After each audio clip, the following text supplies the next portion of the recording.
Hello friends, how are you? क्या हाल चाल है? देखिए, एक पेपर हो चुका है, एक शिफ्ट पूरी हो चुकी है आपकी, दो शिफ्ट हो चुकी हैं 27 की।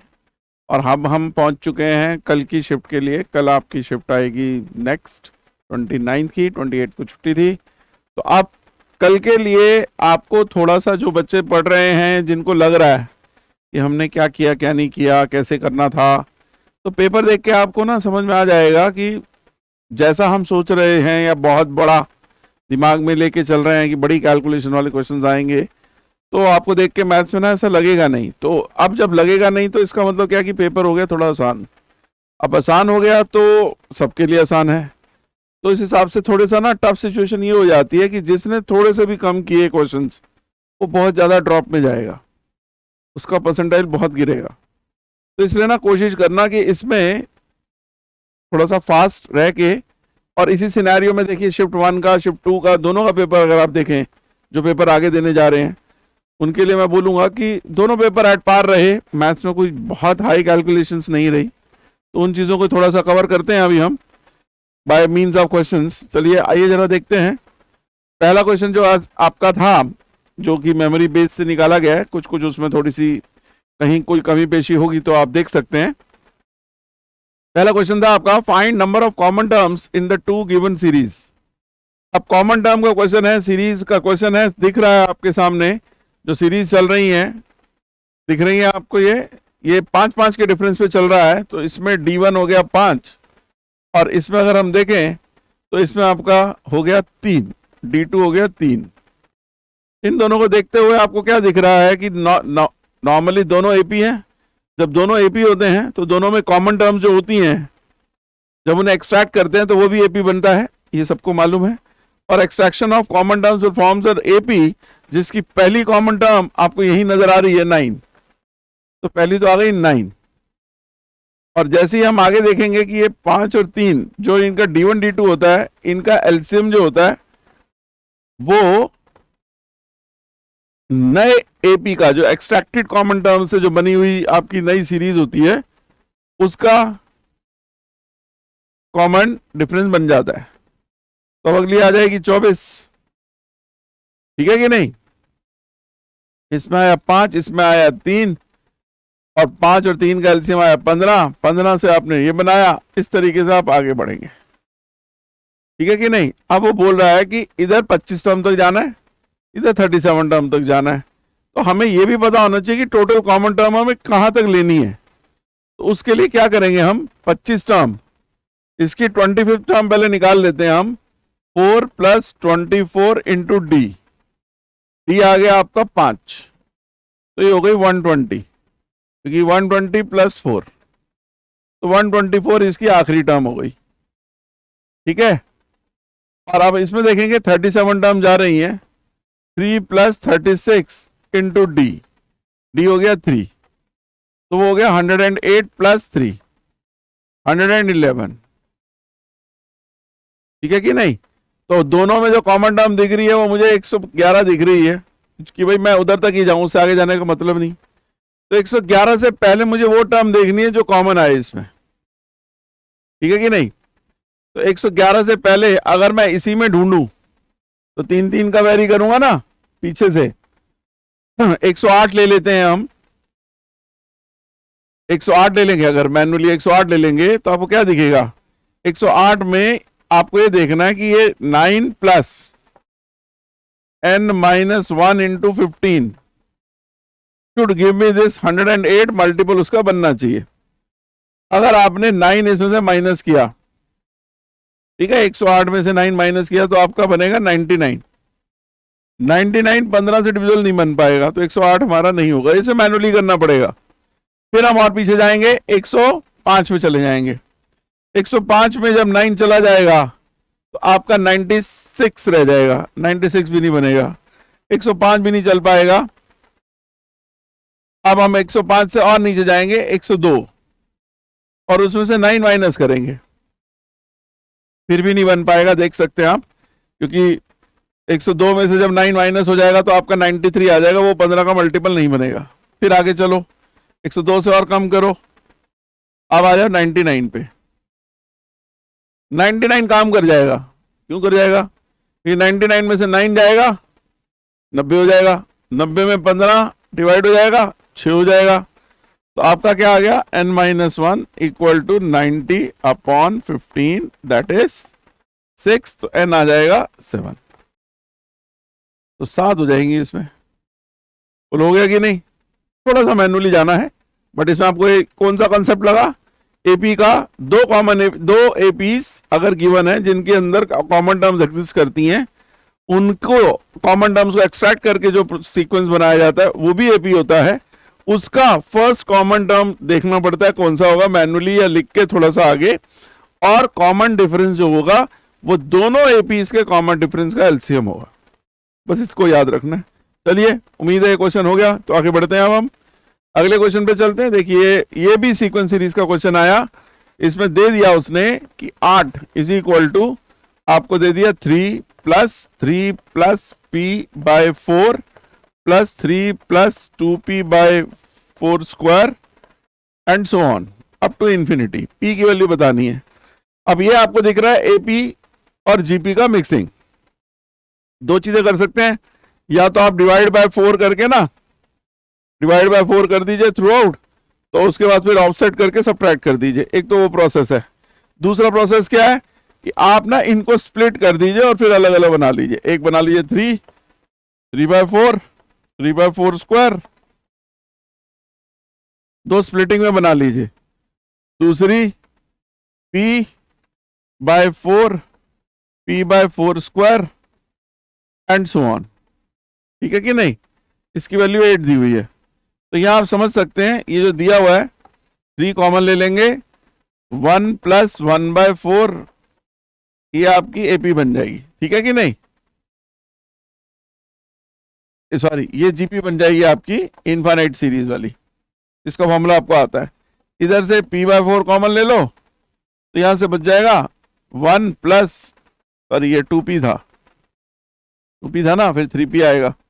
तो 2p by 4 plus 3p by 4 square and so on. तो यहां से बन जाएगा 8 3 a बाय 1 माइनस r, जो आपका फॉर्मूला होता है जीपी के इनफाइनाइट सीरीज का, उसे लगा दो, प्लस p बाय 4, यहां पे आपके सामने ये AGP का इनफाइनाइट सीरीज का फॉर्मूला चलेगा।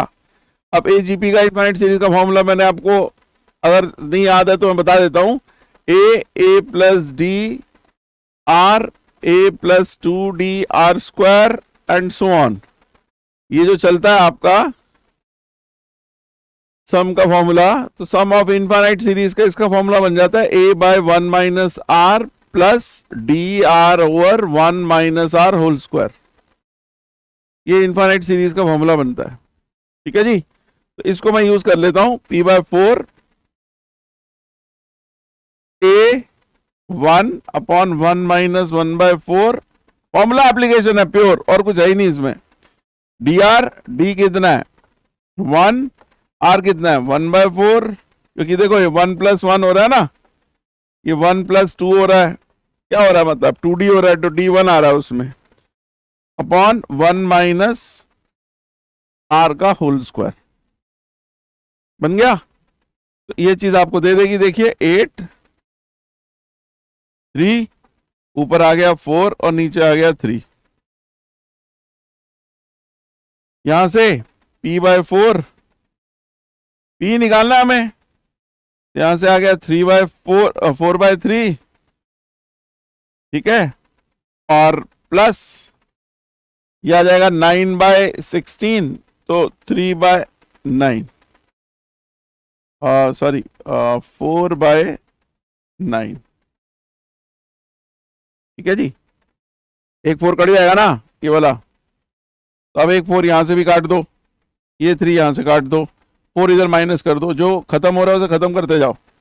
4 इधर आ गया, अब यहां से आ गया p अपॉन 4, एक 4 बाहर निकाल दो, अंदर बच गया 1 बाय 3 प्लस 1 बाय 9।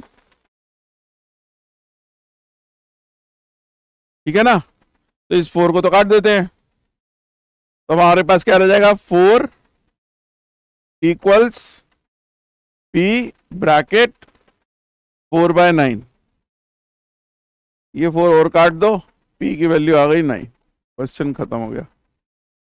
ये आपका आंसर हो गया कि नहीं? जस्ट एपी का वही एजीपी वाला फॉर्मूला लगाना और कुछ नहीं है। ओके, चलो आगे बढ़ते हैं।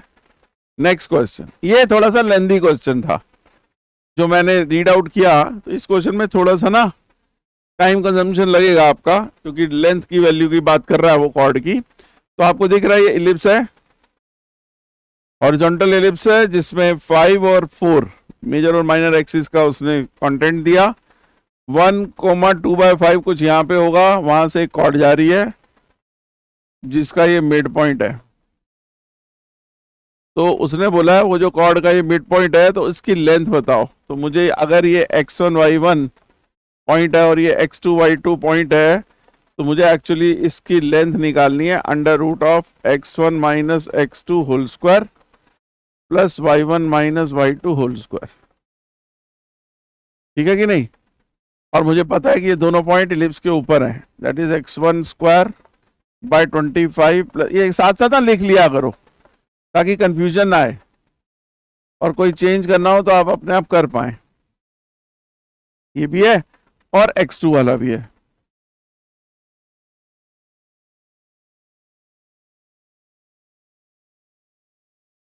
नाउ अब हम आगे आ जाते हैं। P इक्वल टू S1 आपको फॉर्मूला पता है, chord of contact with given mid point का। तो पहले तो इस कॉर्ड की इक्वेशन निकाल लेते हैं कि इक्वेशन क्या बनेगी। तो T इक्वल टू S1 से बनेगी x1 that is 1 into x upon 25 plus 2/5 into y upon y1 that is 16, 2/5 into y upon 16 is equal minus 1 is equal to S1 filling the point, तो 1/25 plus 4/25 upon 16 minus 1। ठीक है जी, ये 1 काट दीजिए, ये 4 इस 4 से काट दीजिए, तो यहाँ पे तो आ गया 1/25 प्लस 1/100, और यहाँ से बन गया x/25 प्लस y/40, ये आ चुका आपका। ठीक है जी, ज्यादा है तो दिख रहा है आपको कौन सी चीज कट सकती है, 5 से जा सकता है, तो 5 तो उड़ा दो।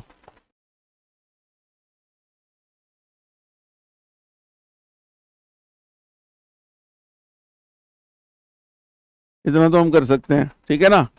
उसके बाद ज्यादा है तो और बना लो, 4 से मल्टीप्लाई कर दिया, 4/20 5/20,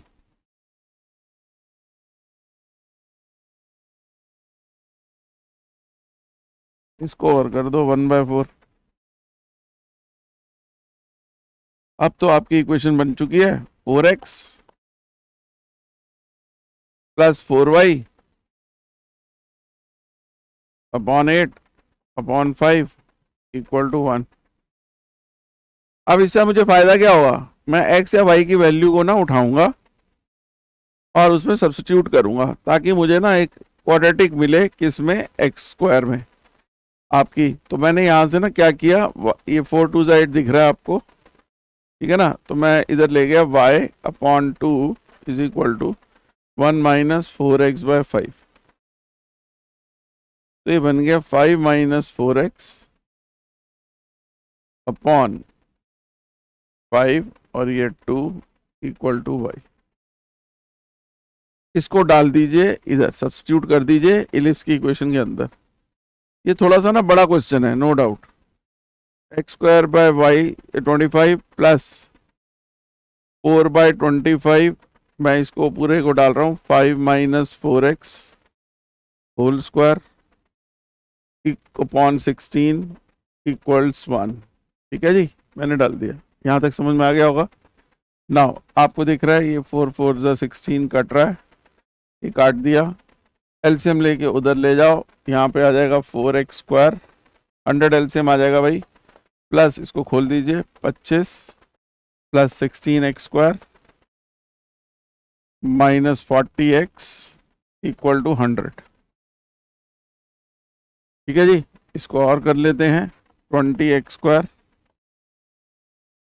माइनस 40x, और इसको इधर ले आया -75 इक्वल टू 0। 5 से कट रहा है, काट देंगे, 4x² minus 8x minus 15 equal 0। अब यहाँ पे ना आपको फायदा क्या मिलने वाला है, x1 माइनस x2 का वैल्यू मिल जाएगा। देख रहे हो, इसमें जो चाहिए था हमें, ये ना इसके रूट्स मान रहे हैं हम x1 x2। x1 x2 roots के हिसाब से ना मॉड x1 माइनस x2 तो हमें आता है निकालना। क्या होता है, under root of x1 plus x2 का whole square minus 4x1 x2। तो पता है आपको, तो हम उसी को ही लगा देंगे। x1 प्लस x2 की वैल्यू को उठा लेंगे तो हो जाएगी x1 प्लस x2 कितना है, सम ऑफ द रूट्स दिख रहे हैं ना, 8/4 दैट इज 2, और वो हो जाएगा -15/4। x1 x2 is -15/4। तो यहाँ डाल दीजिए, तो ये आ जाएगा 4 स्क्वायर करना ना, और ये 15/4 है, माइनस माइनस है तो प्लस 15 आ जाएगा यहाँ पे अंडर द रूट, तो आ जाएगा 19। अंडर द रूट उठा दो ना, इसकी वैल्यू मिल गई। अब ये जो हमने y का बनाया था ना, अब इसमें आप समझ सकते हो y1 भी इसको सेटिस्फाई करेगा और y2 भी सेटिस्फाई करेगा, क्योंकि दोनों पॉइंट इसी लाइन के ऊपर है ना, तो y2 भी आ जाएगा 2/5। मैं ये क्यों कर रहा हूं, ताकि आपको ये बता सकूं कि अगर मेरे को y1 माइनस y2 निकालना ना, तो उसे x1 माइनस x2 में ट्रांसफर कर दो, x1 माइनस x2 में वैल्यू बन जाएगी। देखो कैसे, तो y1 माइनस y2 की वैल्यू क्या आ रही है, इन दोनों को 2/5 बाहर रखो, bracket 5 minus 4x1 minus 5 plus 4x2। ठीक है जी, 5 से 5 कट गया, 4 और बाहर ले जाओ, तो 8/5 क्या आ गया, x2 minus x1। x2 minus x1 की वैल्यू आप निकाल चुके हो, है कि नहीं। होल स्क्वायर करना है तो 64/25 कर लेना, देख लो डिवाइड में 5 दिख भी रहा है, 64/25 कर लेना, इंटू 19 कर लेना। ये आ जाएगा y1 माइनस y2 का होल स्क्वायर, आ गया ना। अब इन दोनों को कर दो ऐड, इन दोनों को ऐड कर दो और वो अंडर रूट कर दो, तो l की वैल्यू यहाँ पे मैं लिख रहा हूं, देख लीजिए, आपका आ जाएगा 64/25 into 19 plus 19 under the root. ठीक है जी, ये आपका आंसर है। 19 यहां ले जाएंगे, 64 प्लस 25 इंटू 19 कर देना अंडर द रूट, और अपॉन ले लेना 5, तो आंसर आपके सामने आ जाएगा। भाई क्लियर, तो इसमें आंसर ये बन जाना चाहिए आपका, देख लो ना। वैसे तो चोरी नहीं करने दे रहा, वो क्यों नहीं दे रहा, 5 + 4 9 हो जाएगा ना, 5 + 4 9 हुआ, 9 9 से 81, तो 1 तो सब में ही आ रहा है, तो मतलब चोरी करने के लिए अभी नहीं है, तो एक स्टेप और आगे जाना पड़ेगा आपको। यानी आप समझ गए, बस मल्टीप्लाई करना कर लेना आप। ठीक है, थोड़ा सा बड़ा क्वेश्चन था ये, तो इसमें ये वाले क्वेश्चन को अगर बच्चे थोड़ा बाद में भी देख लेंगे ना तो बेटर रहेगा, क्योंकि लेंथ वाली चीज में थोड़ी कैलकुलेशन थी, स्टैंडर्ड रिजल्ट नहीं रहते हैं। तो अब हम 4th पे आते हैं। 4th क्वेश्चन थोड़ा सा और इजी है, देख सकते हैं। fx की वैल्यू है, थोड़ा सा दिखा देते हैं क्या है। fx दिया है आपको x³ plus x² f'1 plus x f'2 plus f'3, मतलब थर्ड डेरिवेटिव तक गया है और f'10 पूछ रहा है। It is pretty easy question in the sense, पहले आप f' कर दीजिए क्योंकि उसको यूज कर सकते हैं आप। f' कर दीजिए तो आपका आ जाएगा 3x² plus 2x f'1 plus x का डेरिवेटिव 1 इंटू f'2, और इसका कांस्टेंट की वजह से 0 हो जाएगा। तो ये तो हो गया f'। अभी अब f' में एक और चीज कर लेते हैं, f'' भी कर देते हैं क्योंकि ट्रिपल तक गया है वो, तो इधर तक की वैल्यू को ले लेते हैं। तो आ जाएगा 6x प्लस 2 टाइम्स f'1, और ये खत्म हो जाएगा क्योंकि ये कांस्टेंट है।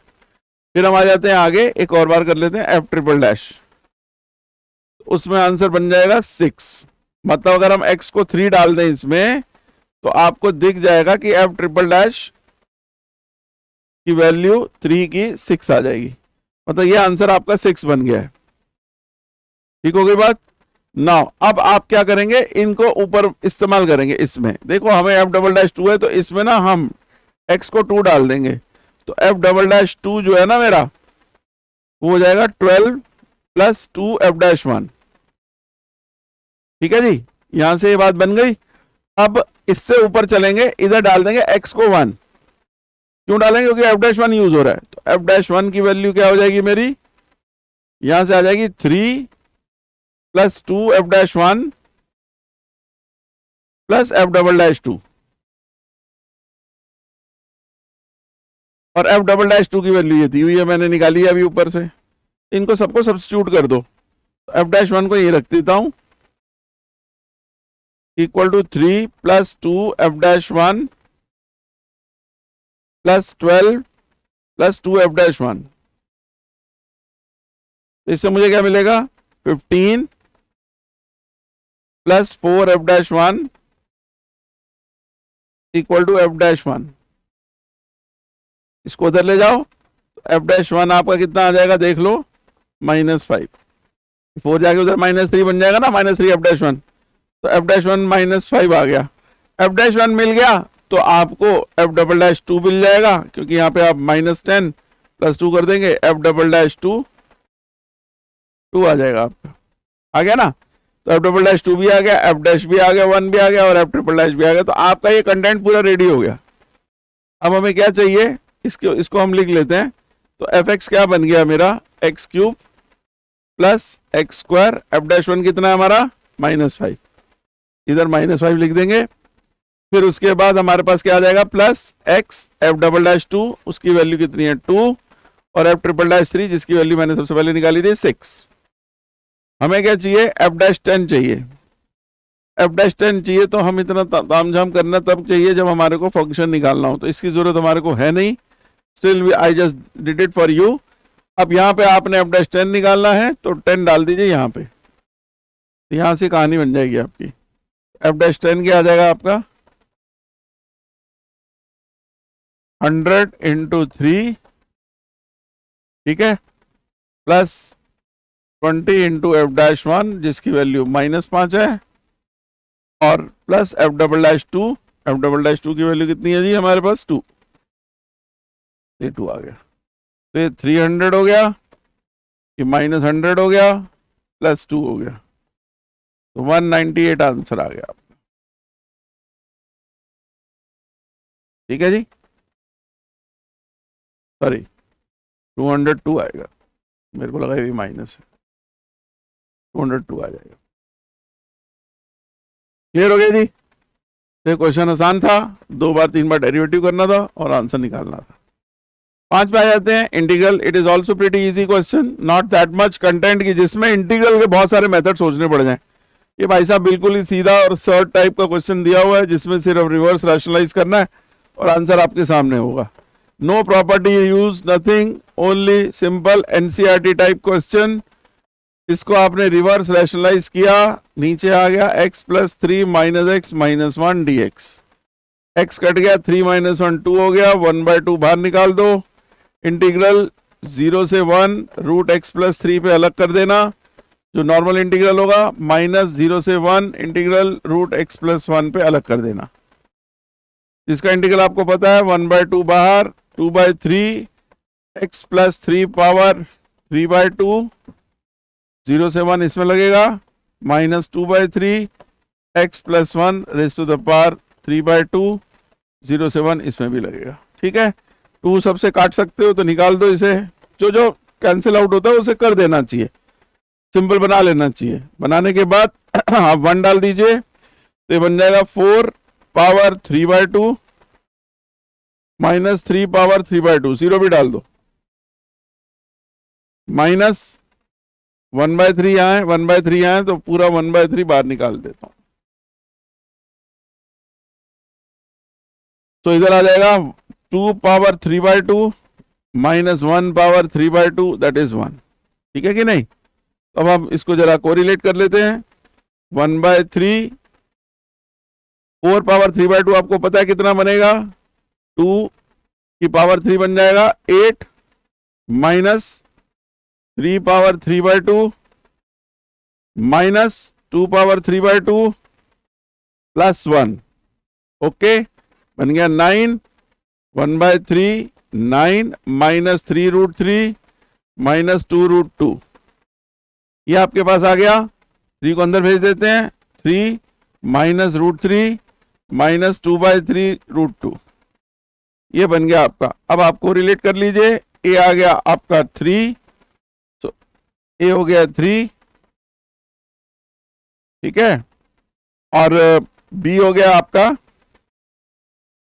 बी किसके साथ है? √2 के साथ, तो माइनस 2/3 हो गया बी, और सी हो गया आपका √3 के साथ जो कि -1 है, तो सी की वैल्यू हो गई -1। हमें करना क्या है? 2a करना है, तो इसको 2 से मल्टीप्लाई कर दो, और क्या करना है? 3 भी ऐड करना है, तो इसको 3 से मल्टीप्लाई करके ऐड कर दो, और इसको सीधा ऐड करना है, तो इसे प्लस करके सीधा ऐड कर दो।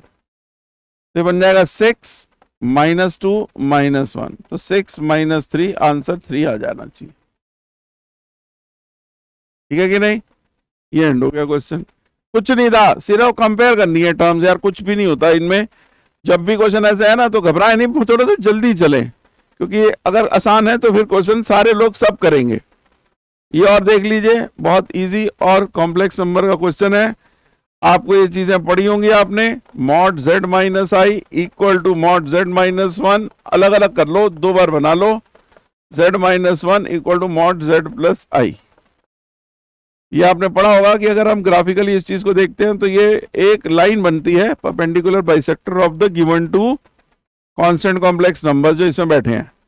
इसकी अगर मैं लाइन बनाऊं तो वो होगी एक कॉम्प्लेक्स नंबर जो 1 से चला और z तक गया, दूसरा कॉम्प्लेक्स नंबर जो 0,1 से चला, मतलब i से चला और उसी z तक गया। इन दोनों की लेंथ बराबर हो तो ये ना इसके ऊपर आ जाएगा, मतलब y इक्वल टू एक्स पे आ जाएगा। तो इसका लोकस हो गया y equal to x line. जब आप इसको लेंगे तो ये क्या होगा? 1 से चला और z तक गया, और ये 0,-1 से आएगा, तो वो आ जाएगा ये हो जाएगी y प्लस एक्स। और ये दो लाइंस का अगर आप z को x प्लस आई वाई भी डाल के कर लोगे ना तो भी यही आएगा। ठीक है जी। सो इसे बोला then the number of z satisfying the equation r। तो आपने 2 एट ए टाइम ले लो, तो 2 एट ए टाइम देख के आपको क्या लग रहा है? नंबर ऑफ z सिर्फ एक ही सपोर्ट कर रहा है, दैट इज 0,0। तो the answer is 1 not 0। Mind it, not 0। Number of z बोल रहा है कितने सपोर्ट कर रहे हैं। छोटी छोटी गलतियां बच्चे कर जाते हैं, आंसर 0 लिख देते हैं कि भाई वो तो z की वैल्यू पूछ रहा है कि z क्या होगा, तो उससे गलती 100% हो जाती है। इतना तेज भी मत भागना कि सब चीजें जो आ रही हैं वो भी गलत हो जाए। Okay, this question is easy, finished. Next, अब आ जाते हैं इस पे। ये भी आसान क्वेश्चन था, सम ऑफ द कोएफिशिएंट्स की बात कर रहा है। बाइनोमियल में पढ़ा होगा, कभी भी किसी के भी जैसे a plus b plus c raise to the power 100 या 111 दिया हो या 1111 दिया हो, बोला हो sum of the coefficient of this multinomial बताओ, तो हम क्या करते हैं? उन वेरिएबल्स को यूनिटी डाल देते हैं। Best way of doing the coefficient question. तो यहाँ पे भी यही किया जाएगा, इसके अंदर x को 1 डाल देंगे पहले हम, तो बन जाएगा 1 - 3 + 10 whole raise to the power n। तो ये बन गया 8 पावर n, मतलब 2 पावर 3n। ठीक है जी। इधर करेंगे अगर हम डालेंगे इसमें, तो ये हो गया मेरा a, अब इसमें डालेंगे तो हो जाएगा 2 पावर n, ये हो गया मेरा b। तो बोल रहा है a और b को लिंक कर दो, तो भाई साहब सीधी सी बात दिख रही है कि a क्या दिख रहा है? 2 पावर n का होल क्यूब, तो मतलब वो क्या हो गया? b³ equal to a, b³ equal to a। ये आंसर हो गया आपका। हो गया कि नहीं? मतलब कुछ क्वेश्चन ऐसे हैं जो 5 सेकंड लेंगे। अब इसी के साथ अगर आप कंपेयर करोगे ना इलिप्स वाला क्वेश्चन, लेंथ वाला क्वेश्चन, तो उसको बाद में करना चाहिए। ऐसे क्वेश्चन को पहले, जिसमें पेन और पेपर का काम मिनिमम हो, उन क्वेश्चंस को पहले करो, जिसमें दिमाग भी कम एग्जॉस्ट हो और आप फटाफट कर पाओ। ठीक है जी। सो लेट्स मूव अहेड, थोड़ा सा आगे बढ़ते हैं हम। अब चलते हैं हम 8th क्वेश्चन पे। नेक्स्ट क्वेश्चन आपका था कि ये दिए हुए हैं जी 10 ऑब्जर्वेशंस और उनका सिग्मा ए आई दिया हुआ है और ए आई ए जे दिया हुआ है। तो आपको पता ही है, वैसे हम बता देते हैं आपको, 3 टर्म के रिस्पेक्ट से a plus b plus c का होल स्क्वायर जो होता है वो होता है a square plus b square plus c square plus 2 times a b plus b c plus c a, यही होता है ना। तो हम यहाँ पे आपको जो समझाना चाह रहे हैं कि मुझे अगर इसकी वैल्यू निकालनी हो, सम ऑफ द स्क्वायर्स की वैल्यू निकालनी हो, तो वो क्या होगा, सम का स्क्वायर करके -2 एट ए टाइम वालों को माइनस कर दिया जाए। सो मैं जो क्या कहना चाह रहा हूँ कि इसलिए कहना चाह रहा हूँ कि स्टैंडर्ड डेविएशन जो होता है ना, स्टैंडर्ड डेविएशन का फॉर्मूला आपको पता है कि अगर वेरिएंस का फॉर्मूला लिखूं तो होता है sigma x I square upon number of terms minus, ये बहुत कॉमन क्वेश्चन है जो सब जगह यूज होता है, मतलब बहुत कॉमन फॉर्म है, को बोलते हैं mean of squares minus square of mean, mean of squares minus square of mean. उस चीज को आपने यूज करना है इसके अंदर। तो हमें क्या चाहिए इसके रिस्पेक्ट से, मुझे चाहिए sigma a i square upon terms at 10 minus sigma a i upon 10 का होल स्क्वायर। सिंपल सा लॉजिक है। मेरे को 50 दिया हुआ है सिग्मा ए आई, तो मैं यहां पे अगर 50 डाल दूं तो 50 अपॉन 10 मेरे को मिल जाएगा, ठीक है ना, वो तो मिल गया। अब मुझे यहां चाहिए ए आई स्क्वायर, जिसके लिए दोनों का इस्तेमाल होगा बाय यूजिंग दिस फॉर्मूला। तो उसको कैसे यूज करूंगा, आप यूज करेंगे भाई सिग्मा ए आई स्क्वायर निकालना हो ना, तो वो हो जाएगा सिग्मा ए आई का whole square minus 2 times sigma a i a j, i not equal to j, ठीक है, जो मुझे उसने बोला है अप टू 10 तक जो जा रहा है, ये भी अप टू 10 तक जा रहा है, आप लिख लेंगे, है ना, तो जो समझने की मतलब है। तो यहाँ पे आ जाएगा 2500 माइनस 2 इंटू 1100, तो हो जाएगा 2200, 300 बन जाएगा मेरा ये।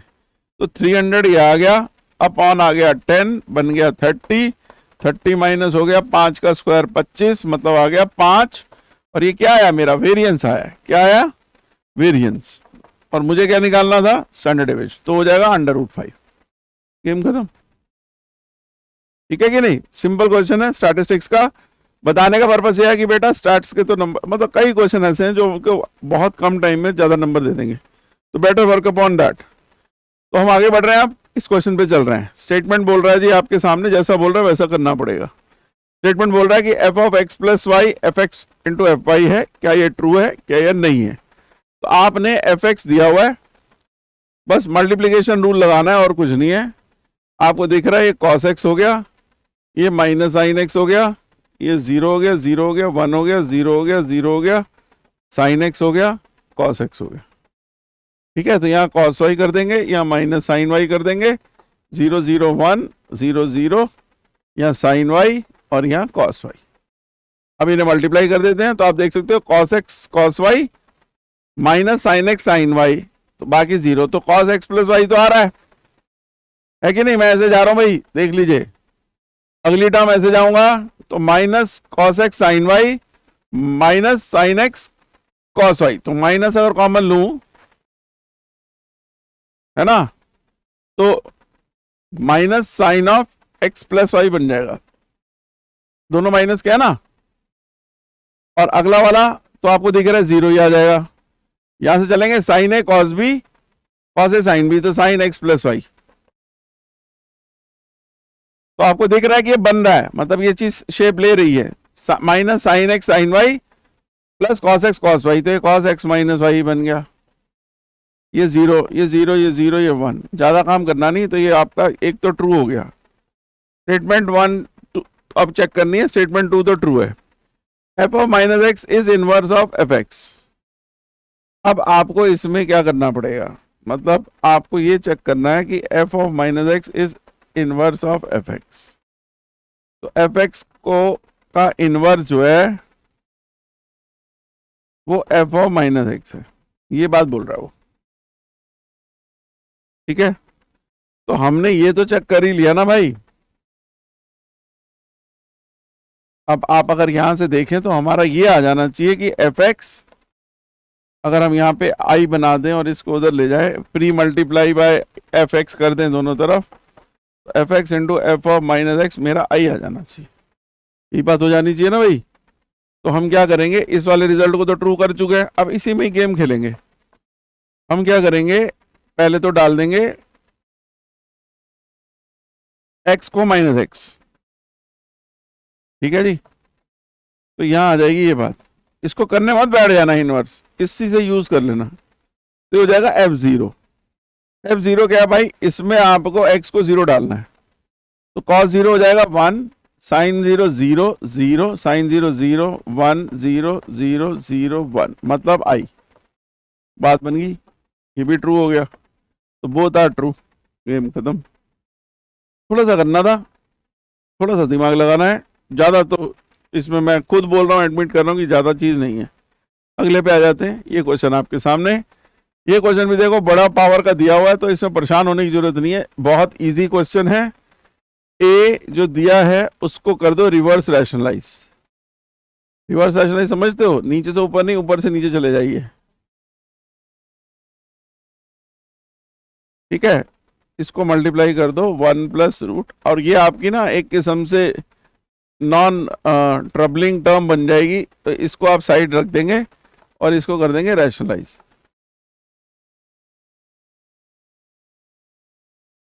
ठीक है ना, तो ऊपर आ जाएगा आपका 1 plus root of 1 plus x power 4 minus 2, free हो गया ना वो उससे, और नीचे x पावर 4 रखिए और इसको आगे लिख दीजिए, क्योंकि इसने तो तंग करना नहीं है,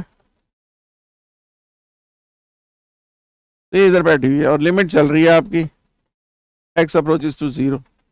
अब ये बन जाएगा आपका root of 1 plus x power 4 minus 1। नीचे वाले को भी कुछ ऐसा बना दो, आपको कुछ वो स्टैंडर्डाइज लिमिट का रिजल्ट बनता हुआ नजर आ जाएगा इसमें, और ये तो आपको तंग कर ही नहीं रहा, ठीक है कि नहीं।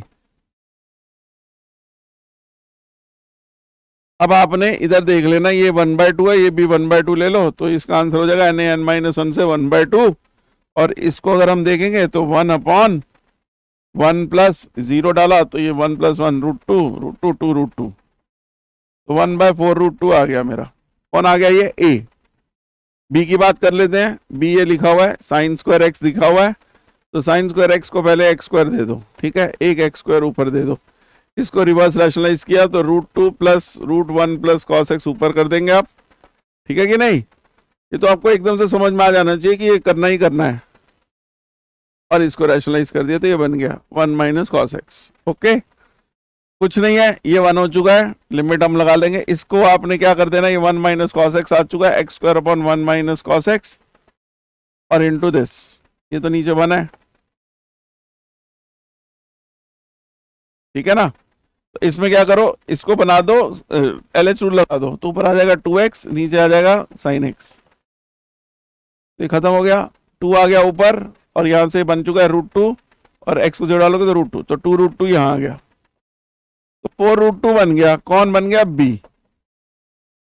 मेरे को क्या करना है, ab क्यूब निकालना है, तो b क्यूब की वैल्यू क्या हुई, 32, 4 √2 का पर इंटू 4 √2, ऐसे लिख लेते हैं, क्योंकि ये भी 4 √2 है ना 1 में, और a इंटू करना ही करना है, तो ए बी क्यूब जब आप करेंगे तो मेरा क्या आ जाएगा, 32 इंटू 1, 4 √2 1/4 √2, 32 आंसर हो जाएगा।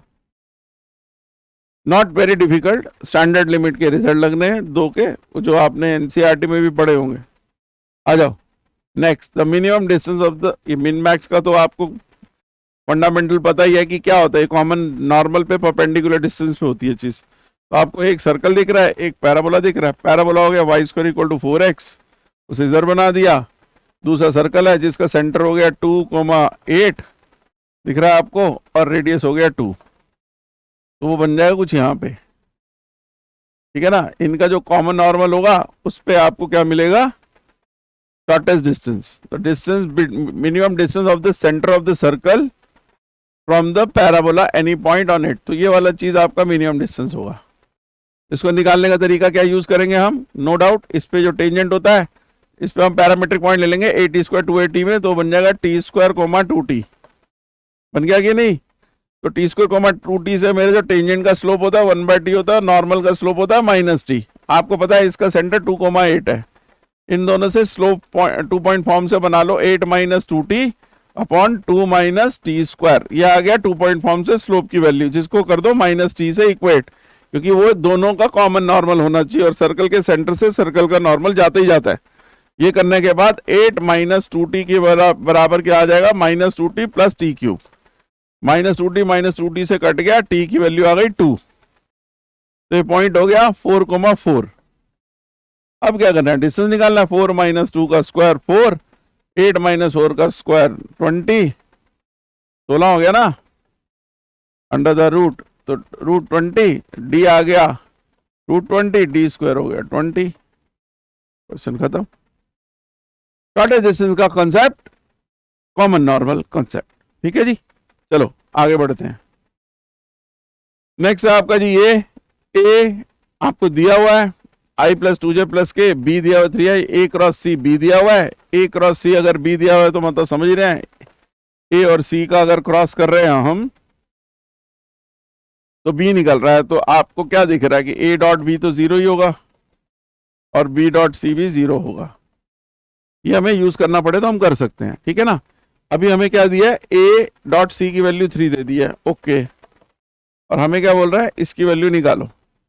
तो a dot c cross b minus a dot b मैंने खोल दिया, माइनस ए डॉट सी, ठीक है जी। तो ए डॉट बी तो हमने देख ही लिया 0 है, तो ये तो खत्म। माइनस ए डॉट सी की वैल्यू पता है मुझे -3। अब रह गई इसकी वैल्यू जो ये लिखा हुआ है, ठीक है ना, ये वेक्टर है वही। तो इसकी वैल्यू हो गई A C B S T P, है कि नहीं। अब एस टी पी को हम ए सी बी को हम ए क्रॉस सी डॉट बी भी तो लिख सकते हैं ना, याद करो, ठीक है ना। ए क्रॉस सी डॉट बी, तो ए क्रॉस सी डॉट बी की वैल्यू के लिए ए क्रॉस सी को बी ले लेंगे, तो ये बन जाएगा बी डॉट बी -3, ये 3, ये तो 0 हो गया ना। तो बी डॉट बी हो गया मॉड बी स्क्वायर -3, और तो कुछ है नहीं। बी ये रहा, इसका मॉड बी स्क्वायर करना है, तो मॉड बी की वैल्यू निकाल लो, 3√3 आ गया ये, 1 + 1 + 1। तो मॉड बी स्क्वायर क्या हो जाएगा, इसका स्क्वायर मतलब कितना आया 27। तो 27 - 3 कितना हो गया 24, आंसर खत्म।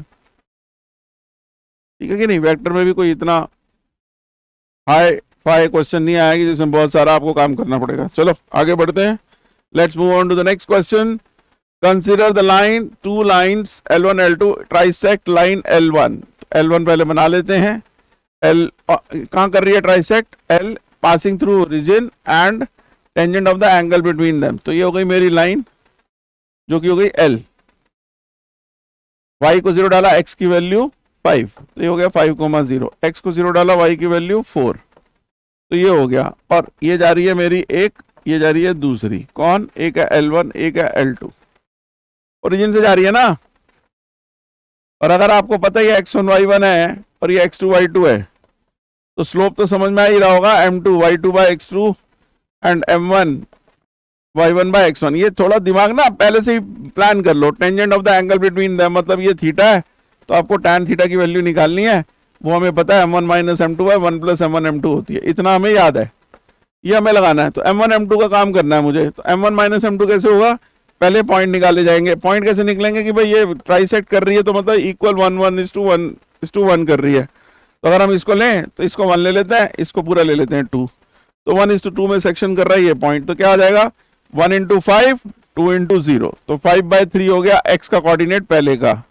फिर लोगे 1 × 0 2 × 4 8, 8/1 + 2 3, तो 5/3 8/3 ये पॉइंट आ गया, कौन, L1 का। अब ये और 5,0 का मिड पॉइंट है ये आपका भाई साहब। तो 5/3 + 5/2 होल अपॉन 2 मिड पॉइंट, 8/3 + 0/2, तो ये पॉइंट भी आ गया 10/3, 4/3, ये पॉइंट आ गया। मान लो इसे बी ले लेता हूं, इसे ए ले लेता हूं, तो ये बी आ गया, ये मेरा ए आ गया।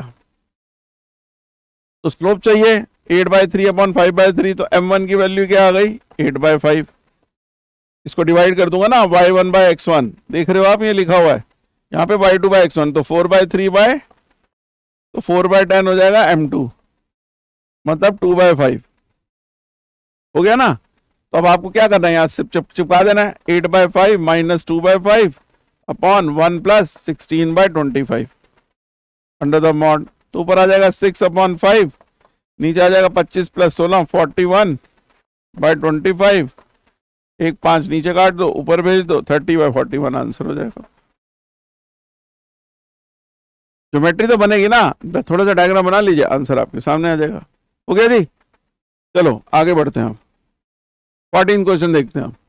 देखिए भाई 14 क्वेश्चन क्या कह रहा है, देखिए n-1, ये थोड़ा ट्रिकी क्वेश्चन था, ज्यादा दिमाग नहीं लगाना, देख लो n-1 CR k² - 8 into NCR+1। आपको ये बात तो 100% पता है कि NCR कभी भी निकालो, n हमेशा नेचुरल नंबर होता है, r हमेशा होल नंबर होता है, n हमेशा r से बड़ा होता है और इसका आउटपुट हमेशा नेचुरल नंबर होता है, कुछ भी डाल दो, ये तो मालूम है। तो अगर डायमेंशनली ये नेचुरल नंबर निकलना है, ठीक है कि नहीं, तो इनका ये भी नेचुरल नंबर निकलना है, तो ये भाई साहब क्या करेंगे, ये पॉजिटिव होना पड़ेगा। तो पहली बात तो ये लिख लो कि k² - 8 has to be positive. तो मतलब इसके अगर रूट्स बनाऊं तो -2√2 और 2√2, इसके दो फैक्टर बनेंगे ना ऐसे, तो एक मिल जाएगा कि या तो इधर जाओ या इधर जाओ,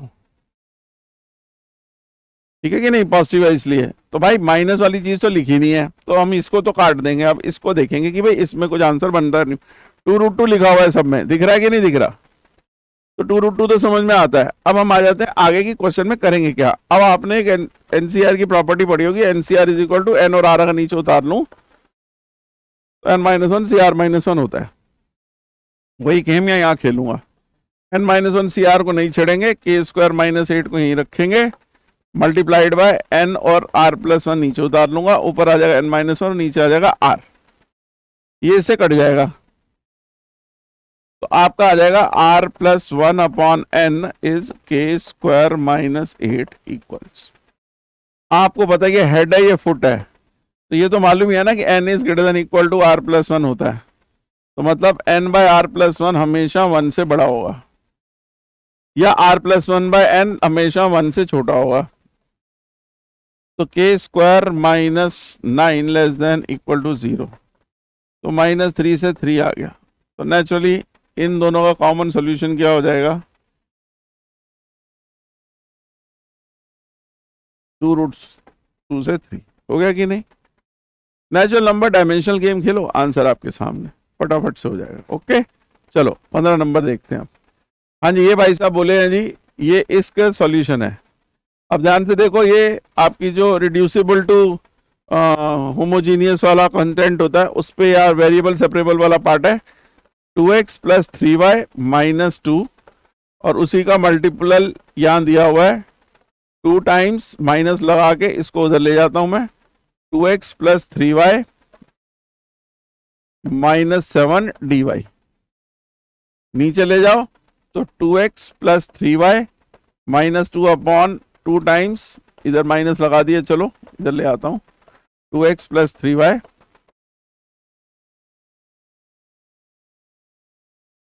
तो अब आप क्या करोगे, 2x + 3y को t ले लेना, 2 dx या 2 + 3 dy/dx, dy/dx है ना, उसको बना लेते हैं dt/dx।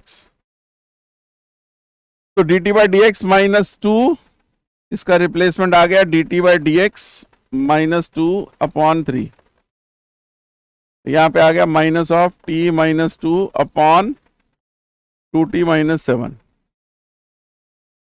t को ऊपर भेज देता हूं, माइनस को अंदर भेज देता हूं, 6 - 3t आ गया ऊपर, ठीक है, प्लस 4t - 14 अपॉन ये 2 भी भेज दिया, 2t - 7 इक्वल टू dt/dx। समझ में आया ना, 3 पहले गया, फिर 2 को लाया, एलसीएम लिया, ऐड कर दिया, यहां बन गया t - 8 अपॉन 2t - 7, इसके बराबर है dt/dx की। तो अब हो गई वेरिएबल सेपरेबल, dx को इधर ले आओ, इसको उधर भेज दो, तो dx इधर चला गया, 2t - 7 upon t - 8 dt, integrate, simple as that. उसने c के साथ दिया तो कोई दिक्कत ही नहीं है, यहाँ आ गया x + c is equal to, अब इधर क्या करूंगा मैं, 2t माइनस 16 बना लूंगा, 2t माइनस 16 प्लस 9 बना के ना t माइनस, नॉर्मल इंटीग्रल,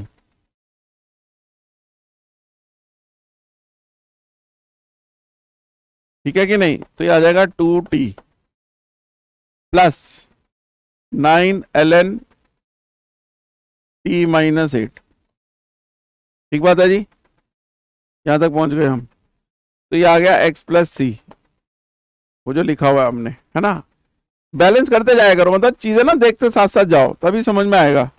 तो 2 यहाँ आ जाएगा 2x प्लस 3y, क्योंकि t तो ये था, देखो, और प्लस 9, 9 लिखा हुआ है यहाँ पे, ln लिखा है, ln लिख दो, 2x लिखा है, 2x लिख दो, 3y लिख दो, माइनस 8। तो लैम्डा हो गया 1। भाई साहब ये लैम्डा है 1, क्या ये गामा लिखा हुआ है, ये लैम्डा होगा, ये चीज है 1। ओके, ये माइनस के साथ मैच कर गया ना। और अल्फा हो गया आपका 4 और 6 हो गया बीटा। तो 4 प्लस 6 प्लस 1, आंसर होगा 11। ये थोड़ा सा क्वेश्चन गलत डाला हुआ है, आंसर आएगा इसका 11। आ गई बात समझ में, इसका आंसर आएगा 11। ये मेमोरी बेस्ड है ना, तो कहीं ना कहीं गलती हो जाती है। जब हम प्रिंट करा रहे थे तो किसी ने जैसा बोला उस हिसाब से बना दिया। चलो आगे बढ़ते हैं, 16 नंबर। हाँ जी, अब ये क्या बोल रहा है, n लीविंग 1, 1 को छोड़ के नेचुरल नंबर तक जा रहे हो आप, और बोला जा रहा है fn is equal to highest prime factor. Prime factor याद रखिएगा, हाईएस्ट प्राइम फैक्टर। ओके, तो अब आपको क्या बोल रहा है कि n factor of n, n का मतलब जो भी नंबर आप लेंगे, जो कि यहां से होगा लीविंग 1। तो आपको बोला जा रहा है f क्या है, 1 1 है, ऑन टू है, मेनी 1 ऑन टू है, मेनी 1 इनटू है, क्या है। तो आपको कुछ नहीं करना है, आप वो नंबर सिंपल उठाते जाओ, देखते जाओ। मान लो 2 उठा रहा हूं, तो f2 का हाईएस्ट प्राइम फैक्टर तो 2 ही है, चलेगा। 3 उठाया, ओके 3 आ गया। 4 उठाया, तो हाईएस्ट प्राइम फैक्टर 2 आया, यहां मर गए हम, ठीक है कि नहीं। अब हम अगर आगे चीज करते हैं, ये भी आ गया यही, ये भी आ गया यही, तो दो वैल्यू सेम आंसर दे रही हैं। मैनी 1 हो गया कि नहीं हो गया। दूसरी बात आपको क्या दिखेगा, यहां पे हमेशा प्राइम नंबर आएगा, आउटपुट हमेशा प्राइम नंबर आएगा। तो मतलब आउटपुट ये कह रहा है कि नेचुरल नंबर हो, तो ये कोडोमेन अगर नेचुरल नंबर है और आउटपुट हमारा हमेशा प्राइम नंबर आ रहा है, तो बाकी जो बच जाएंगे नंबर, कंपोजिट नंबर, वो तो आपके कोडोमेन में एक्स्ट्रा बच जाएंगे ना। इसका क्या मतलब है, फंक्शन एक तो इनटू हो गया और दूसरा मैन्युअल हम चेक कर चुके हैं, क्वेश्चन खत्म हो गया, है ही नहीं कुछ। चलिए आगे आ जाइए, इस केस में हम बात कर लेते हैं। ये रिप्रेजेंट कर रहा है probability of getting 6 in the xth roll. मतलब जो भी रोल नंबर आप कर रहे हैं, मतलब 3 बार रोल कर रहे हैं, तो ए जो है वो शो कर रहा है कि 6 आने की प्रोबेबिलिटी थर्ड उसमें होनी चाहिए, फर्स्ट टाइम 6 आने की, उससे पहले 6 नहीं आ सकता। तो अब आप क्या यहाँ पे बात बोल रहा है कि ये भाई 5 आपको प्रोबेबिलिटी ऑफ गेटिंग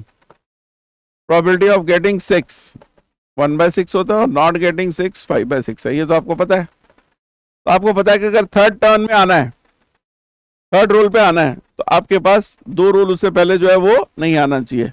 तो 5/6 5/6 और फिर 1/6, यहां पे आ जाएगा ए। क्लियर। फिर उसके बाद आ रहा है कि बी, कि आपकी वैल्यू 3 से बड़ी होनी चाहिए, रोल की वैल्यू। तो इसमें क्या कर सकता हूं मैं, 1 माइनस नहीं कर सकता हूं मैं, 1 माइनस इसको कर दूं कि हमारी उससे पहले पहले आ रही है, कि मतलब P0 हो नहीं सकता, P1 P2 को 1 में से माइनस कर दो, ठीक है कि नहीं।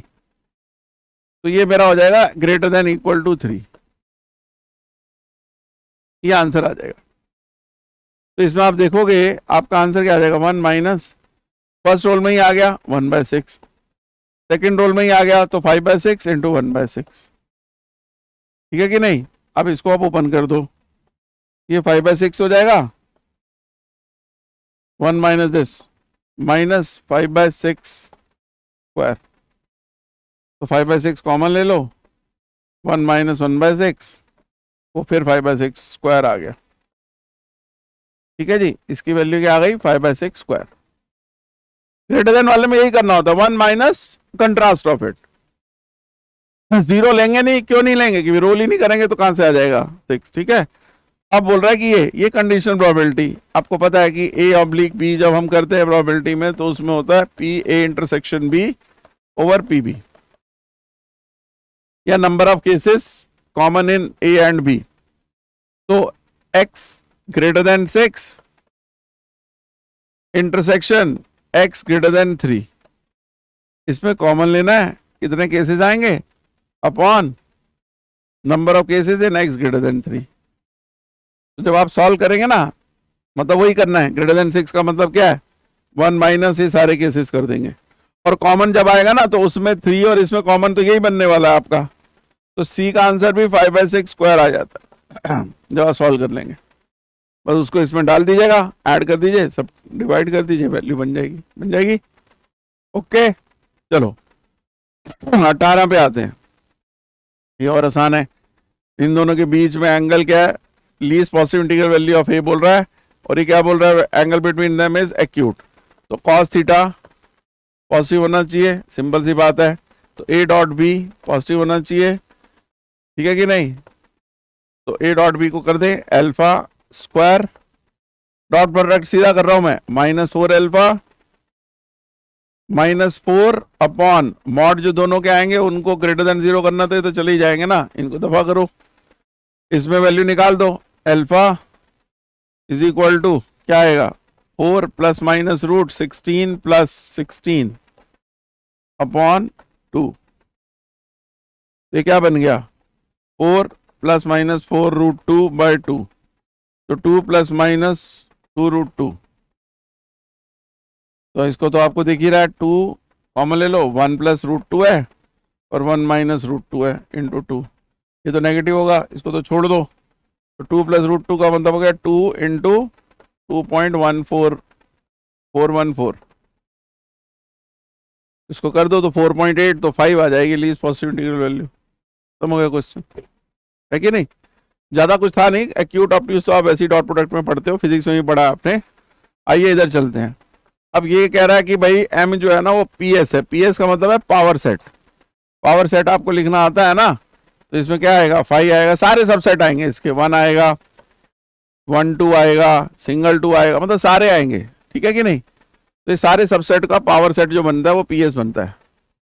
बना दिया जी, चलो जी, एम उसका नाम दे दिया उसने बोला ए और बी जो है ना उनका इंटरसेक्शन 5 नहीं है, मतलब इंटरसेक्शन 5 नहीं है, ओके नहीं है। और बोला जा रहा है ए बी और बी भी एम को बिलोंग कर रहा है। तो आपको बोल रहा है कि भाई आर क्या होगा, रिफ्लेक्सिव सिमेट्रिक, ओनली सिमेट्रिक। अब ये आपको रिफ्लेक्सिव सिमेट्रिक पता होना चाहिए। रिफ्लेक्सिव का मतलब उसमें ए बी बी सेम वाले कंटेंट आए तो रिफ्लेक्सिव होता है, और आइडेंटिकल वाले सारे सेट आए, ठीक है ना। अब रिफ्लेक्सिव होने के लिए तो 5 और 5 भी होना चाहिए ना, अब वो तो होगा नहीं बिकॉज ये दे दिया भाई, उसके सारे रिफ्लेक्सिव होने के लिए सारे आने चाहिए, अब वो तो आ नहीं रहे क्योंकि 5 भी एक एलिमेंट है, ये इसके कंटेंट आ जाएंगे, इसके आ जाएंगे, ये नहीं आएगा, तो मतलब रिफ्लेक्सिव वाली बात तो कट गई, ठीक है ना। अब आपका बच गया सिमेट्रिक और ट्रांजिटिव। जब रिफ्लेक्सिव नहीं होगा ना तो ट्रांजिटिव पे भी नहीं पहुंच पाओगे आप इस चीज में। तो आपका सिमेट्रिक वाली बात जो है ना वो थोड़ी सी मुझे ठीक लग रही है, क्योंकि उसमें क्या होगा कि आप कहेंगे कि भाई ए इंटरसेक्शन बी 5 नहीं है, तो बी इंटरसेक्शन ए रिवर्स करोगे वो भी 5 नहीं आएगा, इंटरचेंज में भी 5 नहीं आएगा, तो मतलब आप ओनली सिमेट्रिक पे जा सकते हो इसमें, ठीक है जी। आगे आ जाइए, दिस और सिंपल क्वेश्चन है, ये हम बताते हैं कोऑर्डिनेट ज्योमेट्री में जब ऐसा दिया हो और कॉन्साइक्लिक पॉइंट्स दिए हो, तो जब ऐसे 0 0 दिए हो ना तो उन्हें ज्योमेट्री तो बनानी चाहिए। 0 0 1 0 0 1 ये तो बना ही दिए, और 2K 3K बोल रहा है भाई कहीं भी हो 2K 3K, ये सब क्या है सर्कल के ऊपर है, तो सर्कल जो बनेगा वो ऐसा बनेगा।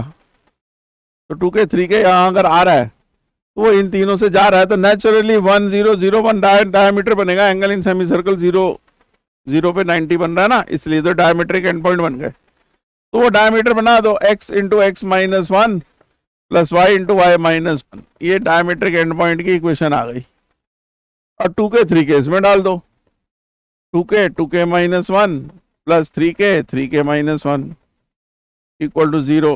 के कॉमन ले लो, 4k minus 2 plus 9k minus 3 equal to 0। या तो हो जाएगा k 0 या हो जाएगा 13 minus 5, 13k minus 5 equal to 0। तो k 0 जो है और k 5/13, तो 0 दिया नहीं हुआ और 0 देगा भी क्यों, क्योंकि 0 लोगे तो ये भी 0 बन जाएगा ना, वो ऑलरेडी पॉइंट चल रहा है, तो इसलिए वो भी नहीं होगा। तो ये भी गया। चलो आगे बढ़ते हैं। अगला आया जी, ये f is a differentiable function. अब इसमें उसने थोड़ी सी डिफरेंशियबिलिटी की फर्स्ट रूल डाल दिया उसने, greater than equal to log of x। अब यहां से ही समझ जाना, log ऑफ y ये चल रहा है, x माइनस वाई चल रहा है साथ, ठीक है। f डैश 1/n² की वैल्यू 1 से 20 पूछ रहा है, तो इसमें कुछ नहीं करना, इसमें x माइनस वाई से ना थ्रू आउट डिवाइड कर देना,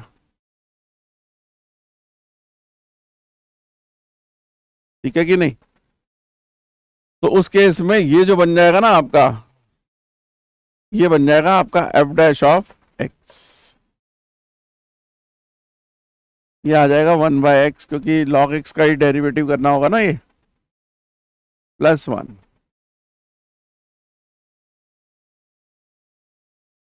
LHL और RHL दोनों सेम होने चाहिए ना, इसमें डिफरेंशियबल है इसलिए, तो x अप्रोचेस टू y ले लेंगे एक बार, y प्लस, और x approaches to y minus. तो उसमें क्या होता है कि ये दोनों में ना, एक में ये आ जाएगा, एक में ये आ जाएगा, तो ले दे के आपकी जो बात बन जाती है ना, वो बन जाती है, ये बन जाएगा f dash x is equal to 1/x plus 1, sandwich theorem जिसको कहते हैं हम, ठीक है। तो यहां से अब उसने बोला f डैश 1/n², तो हो जाएगा n² प्लस 1, इसमें डालोगे तो बन गया ना। सिग्मा लगा लो, n की वैल्यू 1 से 20 ले जाओ, यही कह रहा ना, तो ले जाओ। Sum of the squares of natural number 20, 21 into 41 upon 6 plus 1 1 1 1 20 time चलेगा। इसको काट दो, 3 2 जा, 3 7 जा, 2 10 जा, तो 7 इंटू 410 प्लस 20,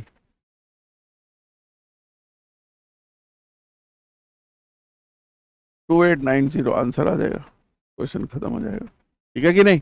चलो आगे बढ़ते हैं नेक्स्ट। हाँ जी, ये क्वेश्चन देख लो, दो दिए हुए हैं, x in terms of t, y in terms of t, y0 दिया है, x0 दिया है, xt yt बराबर है t पूछ लिया। एकदम लल्लू question, dx/dt equal to minus ax कर देना, dx अपॉन x ले आना, माइनस a dt कर देना, इंटीग्रेट कर दो, ln x is equal to minus at plus c कर देना। आपको क्या दिया है, x0 2 दिया है, मतलब x0 का मतलब है t को 0 डालो और इसको 2 डाल दो, तो ln2, इसको 0 डाला तो c ln2 आ गया, ठीक है कि नहीं। ln x is equal to minus at plus ln2, okay. Now अब दूसरा कर लो, सेम है, बिल्कुल सेम में चल रहा है, वो b में चल रहा है, तो इसे सॉल्व थोड़ी करेंगे हम क्या करेंगे, हम यहाँ पे तो सीधा लिख देंगे ln y is equal to minus bt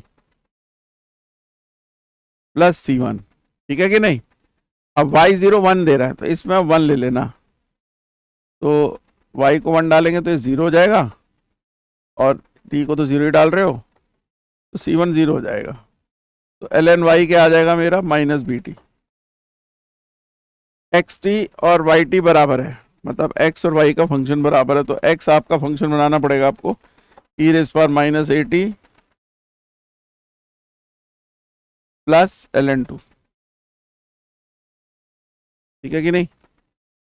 और y हो जाएगा e raise power minus bt, तो आपका ये दोनों बराबर है, तो e raise power minus at, e raise power minus at plus ln2 is equal to e raise power minus bt, ठीक है कि नहीं। कुछ नहीं है, e की पावर है, सेम कर दो, minus at plus ln2 equal to minus bt, तो इधर ले आओ b minus a into t is equal to minus l n two, t क्या हो गया l n two upon a minus b. हो गया कि नहीं?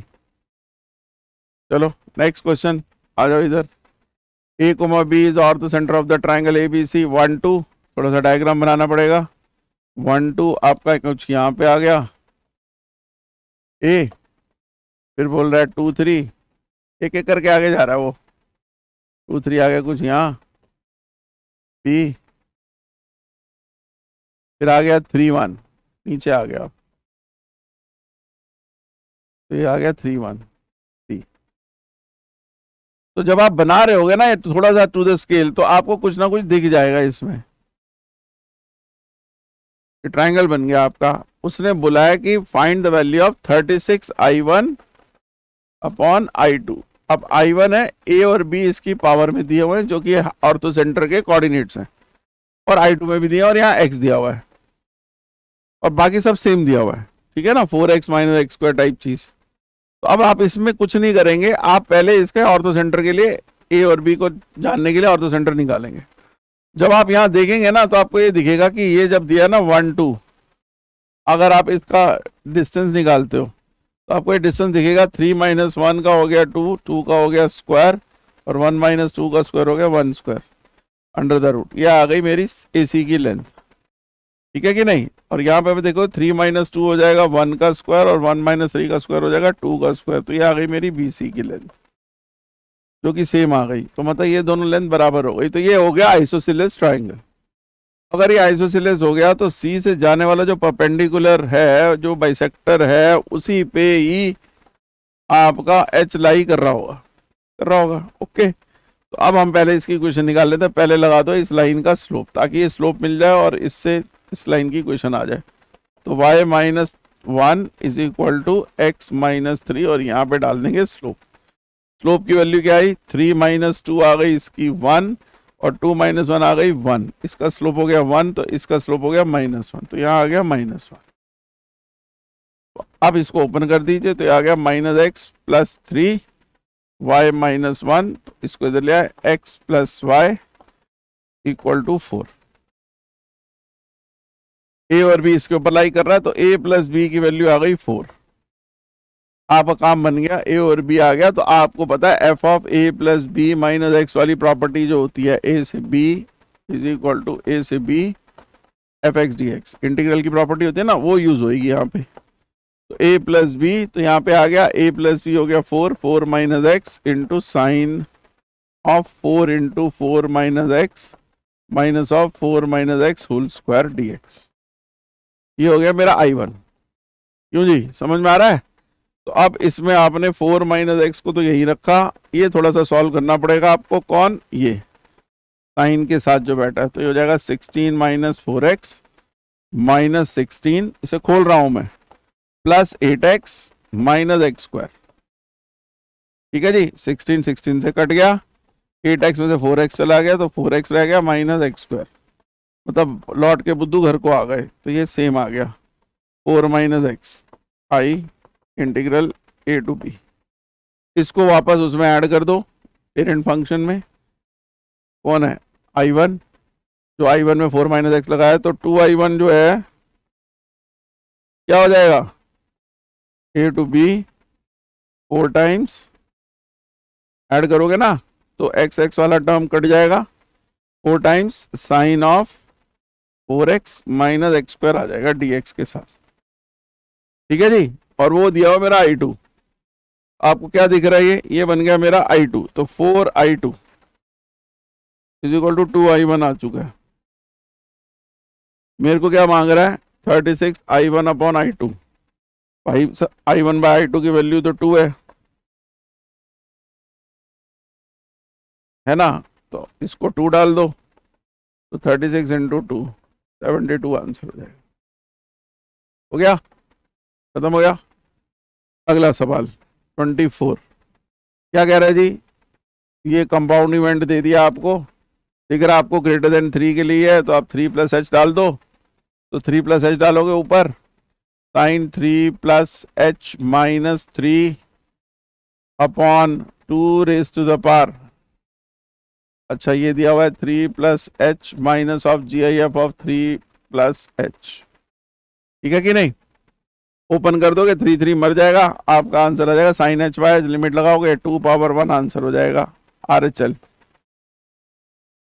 इसमें पूरे दिखाना थोड़ी है, सब थोड़ी दिखाने हैं, आंसर आ गया 2 पावर 1 और वो हो गया B के बराबर, क्योंकि LHL RHL VF क्योंकि कंटिन्यूस फंक्शन है, बताया था मैंने कि अननोन निकालने वाला क्वेश्चन आएगा। आ गया कि नहीं। अब अगला क्या है, ये चीज दी है, किसके बराबर दी है, लेस देन 3 वाला केस। तो लेस देन 3 है तो आपको पता है 2 और 3 के बीच में फंक्शन नेगेटिव रहेगा, ये 4 3 12 होता है ना, तो इसमें नेगेटिव रहेगा, तो नेगेटिव नेगेटिव खा जाएगा, तो ये बन जाएगा A/B।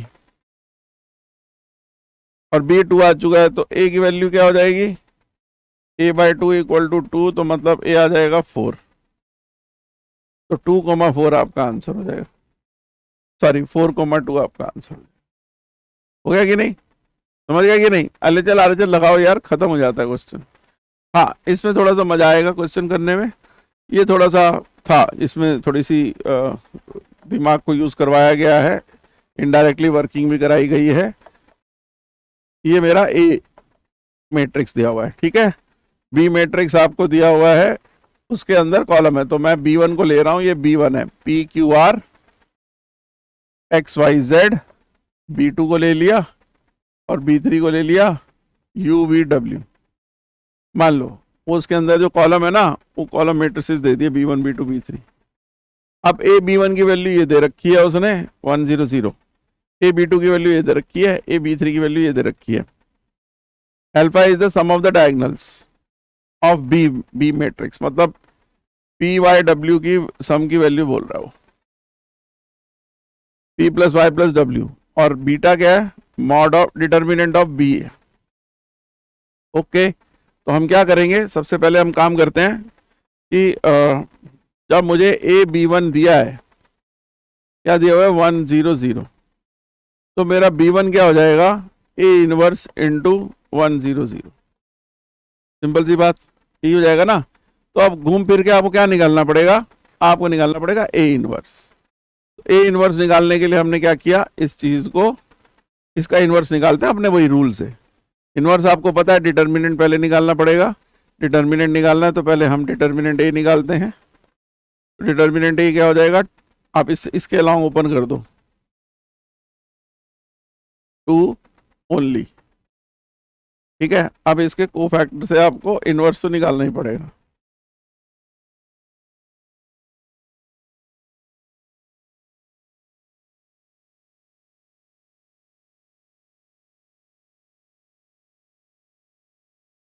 ठीक है,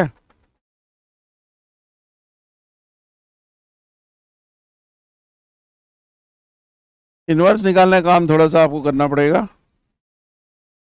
पहला तो 0, दूसरा आप देखो C12 मैंने नीचे लिखा है, डायरेक्ट ट्रांसपोज कर रहा हूँ C12, जो आप NCERT में करते हो यार, 0 C13 निकाल लो 2, अब C21 ये गया 0 2 आ गया ये, ठीक है। C22 ये गया 0 3, ये 3 आ गया, C33 4, ये 4 आ गया, C23 हो गया, C31 ये गया 0 0, C32 ये गया 0 और ये 1 -1 आ गया, 0 वाला 2 0 0, ये 0, कोई गलत तो नहीं हो गया, देख लो भाई। C21 एक बार चेक कर लेते हैं, ये गया -2 आएगा, C21 -2, तो ये +2 हो जाएगा। ये लग रहा था ये गलत हुआ है, क्योंकि सेकंड टर्म आएगी ना, तो +2 हो जाएगा। C22 this is gone, this is gone, ये भी -3 आएगा, तो ये -3 हो जाएगा, ठीक है। ये थोड़े से गलत हो गए थे, ये गया 4 -3, तो 4 आएगा, तो आगे माइनस आई, तो मेरे पास आ गया भैया इनवर्स की वैल्यू आ गई है, वो मैं यहाँ लिख रहा हूँ 0 0 2 2 -3 -4 0 1 और 0, ठीक है जी। और इसके साथ आप 1 0 0 मल्टीप्लाई कर दो, तो B1 मतलब आपका PQR आ जाएगा आपके सामने। ठीक है कि नहीं। तो ये थोड़ा सा है, इसमें थोड़ा सा मल्टीप्लिकेशन या टाइम कंजम्पशन है जो आपको करनी पड़ेगी। कैसे मल्टीप्लाई करोगे तो पहली टर्म तो ज़ीरो ही आ जाएगी, ठीक है ना, ये ख़त्म। दूसरी करोगे तो भी ज़ीरो आ जाएगी, तीसरी करोगे तो टू आ जाएगा यहाँ पे। मतलब आर की वैल्यू टू हो गई, बाकी हो गए ज़ीरो। अब आप दूसरा निकालोगे, ए बी वन दे दिया, अब 201 से कर दो इसे, तो 201 से क्या हो जाएगा, 002, 2 माइनस 3 माइनस 4, 010 और 201, तो ये मल्टीप्लाई होगा, तो ये तो हो गया ज़ीरो, पहली टर्म तो आ गई ज़ीरो, दूसरी आ गई 1 और तीसरी आ गई 4, तो हो गई 014। ठीक है जी। अब लास्ट निकाल लो, इसके साथ इसे मल्टीप्लाई कर लो, ये जगह मैं लिख देता हूँ 3, 2 और ये 1, ठीक है ना। तो ये हो जाएगा पहला 0, दूसरा आया 4, तो ये आ जाएगा 4, और फिर अब यहाँ से करोगे तो 0, ये आ गया -6 + 1, तो ये आ जाएगा -5, ये हो गया 4, ये हो गया -5, और लास्ट वाला 6 -8 -2 आ गया, ये आपका बी आ गया। तो alpha is the sum of diagonal elements, हो गया -1, और अल्फा क्यूब की वैल्यू तो -1 ही आ जाएगी, प्लस बीटा क्यूब करना है, वो डिटर्मिनेंट वैल्यू है इसकी, इसके लॉन्ग एक्सपैंड कर लो। अच्छा, इनवर्स में 1/2 भी करना था, तब में 1/2 भी होगा भाई, ये वाला जो डिटर्मिनेंट है इसमें 1/2 भी तो लगाओगे, है कि नहीं। तो यहाँ 1/2 हो जाएगा सब में, तो ये हो जाएगा 1, ये 1/2, ये 2, ये 2, ये 5/2, ये -2, ठीक है कि नहीं। अब आपका इसके लॉन्ग एक्सपैंड कर दीजिए, हो जाएगा -1/2 + 5, ठीक है कि नहीं। तो आपका ये बन जाएगा, आपका सम ऑफ द डायगोनल एलिमेंट भी चेंज हो गया ना आपका, 1/2 और -1, तो ये हो चुका है -1/2 का क्यूब, और -1/2 और 5 कितना बन जाएगा आपका, -9/2, 1/2 इंटू -1 -1/2 हो जाएगा ना, और ये आपका मिल के बन गया आप 2 इंटू +5, तो ठीक है ये, तो 9/2 बन गया, तो +9/2 का क्यूब कर दो, तो 729 -1/8, 728/8, 91 आंसर आ जाएगा। हो गया कि नहीं। देखो सिंपल है, जो भी है इनवर्स निकालो, मल्टीप्लाई करो, सॉल्व कर लो, हो गया। चलो आगे बढ़ते हैं, नेक्स्ट क्वेश्चन है। हाँ जी, ये क्या कह रहा है, cos 2x -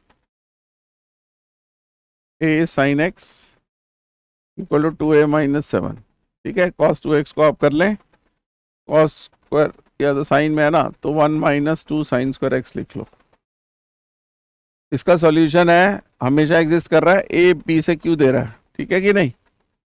तो पी से क्यू में दे रहा है, तो पी और क्यू का आपको चाहिए वैल्यू, क्योंकि आपको p into q into r की वैल्यू निकालनी है, और आर दिया हुआ है वो चीज़, क्या दिया हुआ है, tan 9 + tan 63 + tan 81 + tan 27, ठीक है कि नहीं। तो आपको ये दिख रहा है tan 9 है, तो ये हो जाएगा cot 9, ये हो जाएगा, कंपाउंड एंगल लगा रहा हूँ, कॉम्प्लीमेंट्री लगा रहा हूँ, तो हो जाएगा tan 27, और ये बन जाएगा cot 27, ठीक है कि नहीं।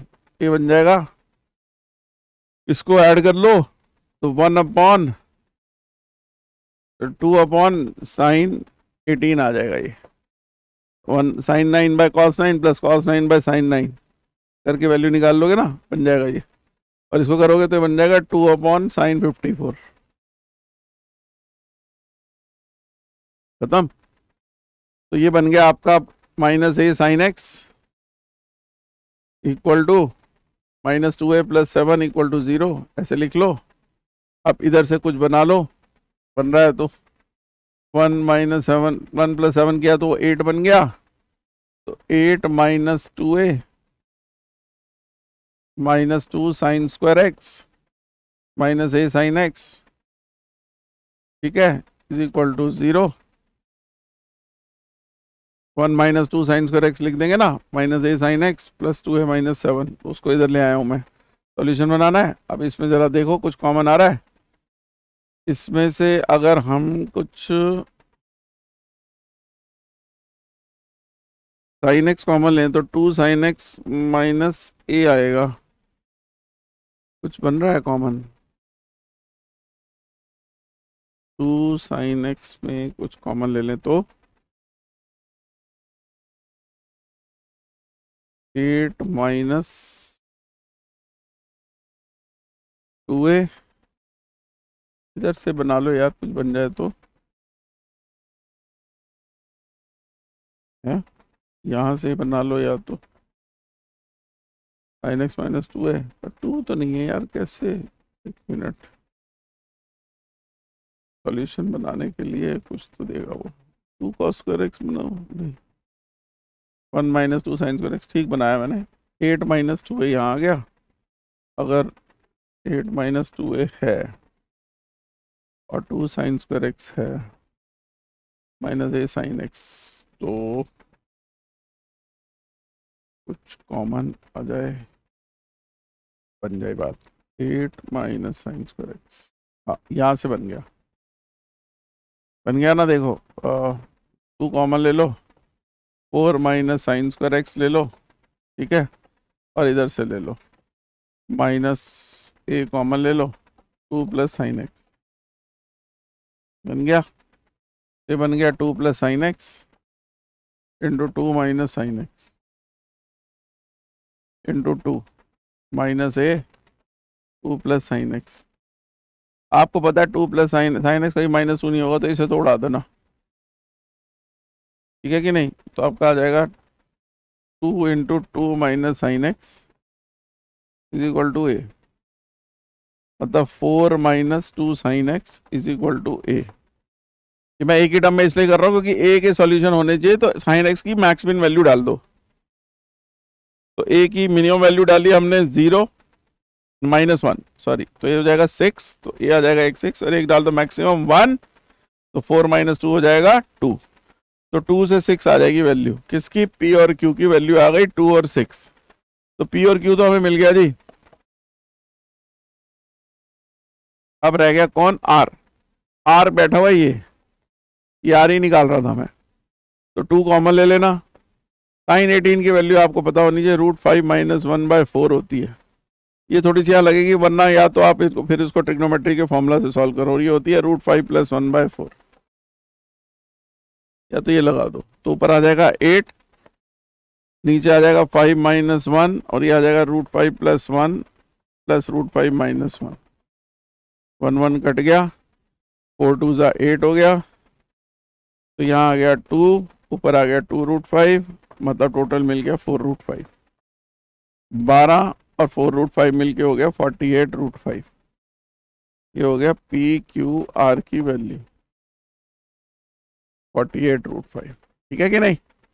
ये बन गई बात। लो जी, इतने ही सवाल थे, ये खत्म हुए। तो हमारा ये शीट में मैंने आपको बता दिया, देखो समझाने में और खुद करने में थोड़ा सा फर्क होता है। उसको जब आप खुद करेंगे तो कई चीज़ें आप और फास्ट कर लेंगे, जितना मैंने बताया ना, मेरे को तो सारी चीज़ें एक्सप्लेन करनी है, आप कुछ चीज़ों को और छोटा कर सकते हो, बट इतना टाइम तो मिनिमम चाहिए। तो इतना टाइम अगर चाहिए तो आपको फिजिक्स केमिस्ट्री से टाइम थोड़ा बचाना पड़ेगा। फिजिक्स केमिस्ट्री के आप और देखेंगे तो उसमें भी टाइम बचता ही है, वो और छोटा कंटेंट होता है, इसलिए होता है क्योंकि उसमें कैलकुलेशन कम होती है, तो ज़्यादा कैलकुलेशन मैथ्स से पूछी जाती है। तो आप अगर आइडियली जाना चाहते हैं तो मैथ्स के लिए कम से कम 1.5 घंटा अपना रखिएगा स्पेयर, और 1.5 घंटे के अंदर, नहीं तो 1 घंटा 15 मिनट के अंदर फिजिक्स और केमिस्ट्री को वाइंड अप करना पड़ेगा आप। बाकी जो टाइम है 1 आवर 45 मिनट्स वो मैथ्स को दीजिए। आइडियली आप 60-70 क्वेश्चन आराम से पहुंच जाएंगे, और इतने करने ज़रूरी हैं जिस तरीके के लेवल का पेपर आ रहा है, अगर आपको एक ठीक ठाक परसेंटाइल चाहिए तो।